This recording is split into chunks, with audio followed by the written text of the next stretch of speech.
படுத்து கிடந்தான் பாலா, அவன் தான் பாலான்றது. இங்கே வந்து இளையராஜாவில் வந்து அவன் தான் இளையராஜான்றது. யாரா நீ? தொடர்ந்து பல மேடைகளை பார்த்துட்டு வரேன் நான் மிஸ்கின் பேச்சுக்களை. சமீபத்தில் அண்ணன் பாலானுக்கு வந்து 25th இது இயர் கொண்டாட்டம். அங்கே பார்த்தா அவர் என்னமோ பெரிய குடியார மாதிரியும் படுத்து கிடந்தான் பாலா, அவன் தான் பாலான்றது. இங்கே வந்து இளையராஜாவில் வந்து அவன் தான் இளையராஜான்றது. யாரா நீ? நீ என்ன அவ்வளோ பிரப்பாட்டாக்குற தமிழ் சினிமாவில்? எனக்கு ஒன்றுமே புரியல. ஒரு போலி அறிவாளி அப்படிதான் சொல்லணும். அதாவது அன்னைக்கு மேடையில் உட்காந்தவங்களாம் மிக திறமையான அற்புதமான நம்ம மண் சார்ந்த கதைகளை மட்டும் எடுத்து படம் பண்ணுற இயக்குநர்கள்.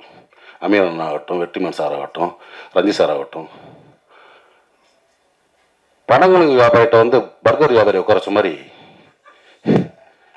உலக சினிமாவில் வந்து காப்பி அடித்து படம் பண்ணி ஜெயிச்ச ஒரு போலி அறிவாளி மிஸ்கின். எதுக்கு இந்த மாதிரி ரொம்ப அநாகரிகமாக ஒரு மேடையில் வந்து ஒரு ஆணுறுப்பெல்லாம் சொல்லி பேசி ரொம்ப மனசு கஷ்டமாக இருந்துச்சு.